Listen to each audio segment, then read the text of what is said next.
Hi everyone, this is For the Love of Comics. I'm still in the United States, but my time here vacationing with family is drawing to a close, which means that the comics have started pouring in a higher velocity. I've got to make my final decisions on what I'm going to be able to take back to India very soon. But also, we're running out of time as far as all the different things we need to do as a family, which means that the time to shoot this video too is extremely limited. So I'm going to try to do this all in one take, a quick run through of a number, maybe an excessive number of comics that I've acquired recently. This is a combination of things that I've purchased from eBay as well as from the Amazon marketplace. Buying comics used is a rarity and something that I try to take advantage of when I am in the United States, as well as from a couple of bookstore visits, including a used bookstore, another one of those rarities. This is really the gathering phase, so I haven't had the opportunity to read all of these yet. I will be talking about them in detail once I'm back in India, once I've read them, and I'll probably do live streams to take closer looks at some of these things. So leave in the comments below what you'd like a closer and more luxurious look at than what I'm able to manage right now. Without further ado, let's jump in. In my last acquisitions video, especially when talking about Ryan Knott's Fantastic Four run, I did comment on how much I was enjoying the trade paperback format after what seems like ages,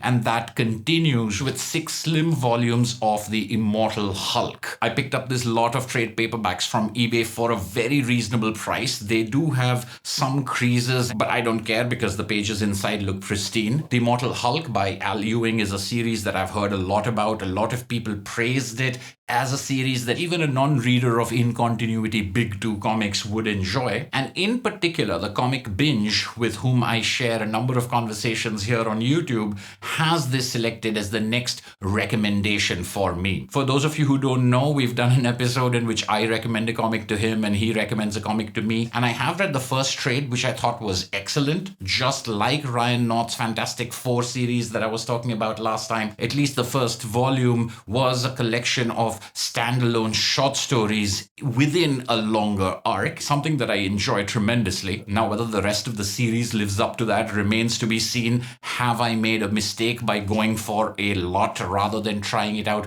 one volume at a time the way that I usually do? Or have I just been extremely smart/lucky? Only time will tell. But for now, I feel I'm in good hands with this. Keeping with the Marvel DC world, I was also able to pick up this big lot of Amazing Heroes. Amazing Heroes is a magazine, then comic-sized series published by Fantagraphics as a sort of companion series to the Comics Journal. So from what I've been able to glean, the Comics Journal is their magazine about art comics and literary comics, and Amazing Heroes is about mainstream comics, Marvel, DC, Dark Horse, etc. This series of comics ran from the 1980s, if not earlier, and I was able to pick up a whole bunch of them in bulk, as well as one or two standalone. My curiosity had been piqued earlier when someone sent me one issue of Amazing Heroes alongside a number of Comics Journal issues, and I found it a fantastic time capsule of interviews and conversations and sneak previews into comics being published in those years. I'm really looking forward to sinking my teeth into this, and this might be a good bunch of comics to go over on a live stream, as I was saying. And another trade paperback from DC is the DC Universe of Brian K. Vaughan. The DC Universe of Alan Moore is one of my favorite anthology compilation comics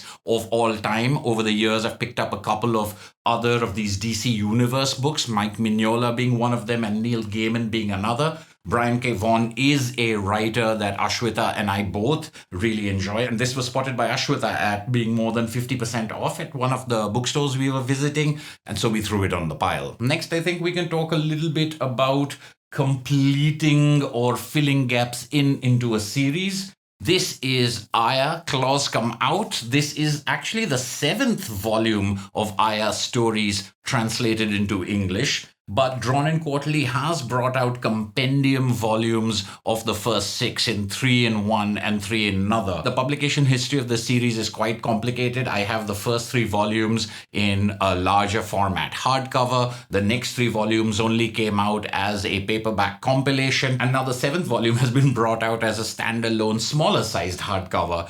It's going to look ridiculous on the shelf, but I really love this series of stories ever since I started reading them way back in 2012 or 2013. I've been meaning to get my hands on this, and I was glad to find this again at 50% off in a used bookstore. Also at Myopic Books, I found Scarlet Traces: The Great Game by Ian Edgington and Disraeli. The Great Game is a sequel to Scarlet Traces. Some years ago, I talked about Scarlet Traces in another one of these new acquisitions, recent reads videos, a War of the Worlds pastiche/sequel by Edgington and Disraeli, a comic that I really enjoyed. I had forgotten that there was a sequel to it, although viewers had mentioned it to me at that time. Browsing the shelves inch by inch, I was thrilled to find this hardcover first edition, which matches in design to the edition I have of Scarlet Traces, which is not a necessity but a nice cherry on top of this acquisition. In my last haul video, I was talking about Brandon Graham. When I was talking about Moonray, I mentioned Prophet,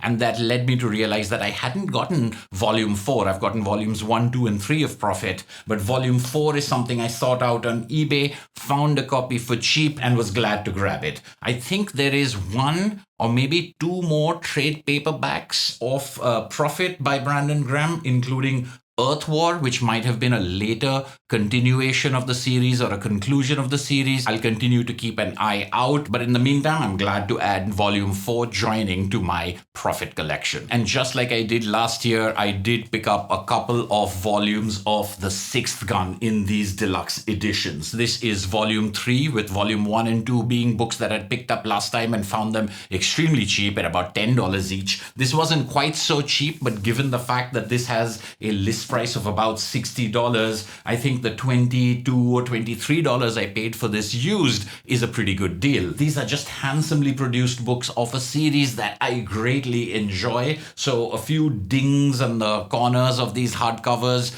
don't matter to me at all, especially with the pages inside being gorgeous and untouched. And I was also able to pick up volume 5 for a similarly low price. This one still in the shrink wrap, but still at used prices. I think maybe it's a remaindered copy or dented corners. I really can't tell at this stage. It looks pretty new to me. Now, of course, between volume 3 and volume 5, there is volume 4, which I wasn't unfortunately able to find a lower priced used copy of, but I'll probably buy it at regular price, but I can do that in India and I can avoid adding it to my luggage right now. As it is, I'm not really sure where we stand on weight and what the situation is going to be like, but at least I know I have these now. Next up, we have a couple of new discoveries. This is Papaya Salad, published by Dark Horse Press.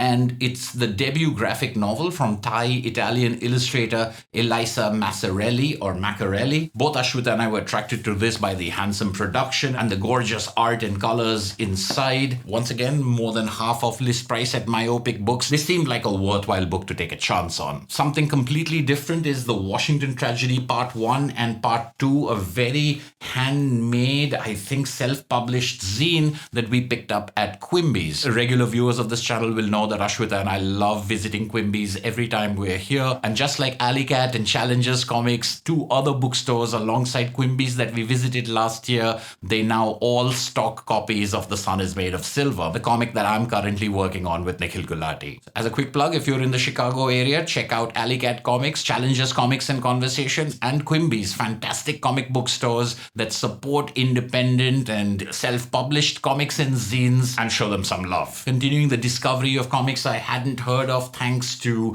lower than list price availability. This is The Unlikely Story of Felix and Macaba, with art by Juni and written and lettered by Otsmane-Elhaou, whose work on YouTube I have been a fan of for many years now. This is another one of those books that looked absolutely spectacular when I was flipping through it. Both of these artists are people whose reputations sort of precede them, but also people whose work I've never actually read. I know that Juni and Otsmane-Elhaou have another book out from Dark Horse Comics recently. This is an older work I'm looking to check out and then take a look at their new work as well. And the last few books I have over here are books that have been recommended to me that I was glad to be able to get my hands on.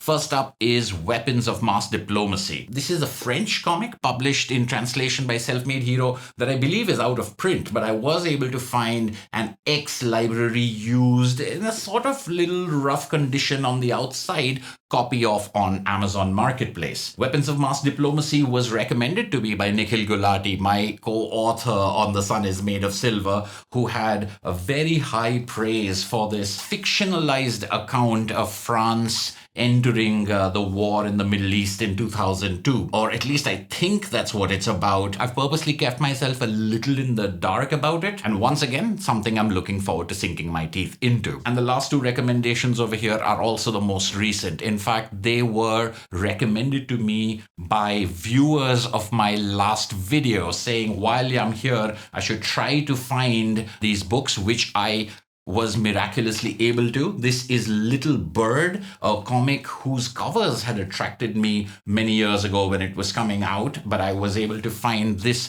first or maybe only trade paperback of a comic by a writer and artist I've not read anything by, although Aditya Bidikar's lettering is something I am at least a little bit more familiar with now. It is an Eisner winner, but other than that and the gorgeous art on the covers and the interior pages, I know very little about it. So thank you for the recommendation. I'm looking forward to getting into it. And the final book is the most recent arrival over here. This is Tales from Harrow County, the library edition. In my previous video, I talked about finishing my Harrow County main series library edition collection, finally getting volume 3 after many years. I was told Tales from Harrow County is also enjoyable. Found this for less than $20, still in shrink wrap, and figured, why not? Now to add this oversized hardcover to the pile and see how much weight I can actually carry back home. That's it for a very quick summary of some recent acquisitions.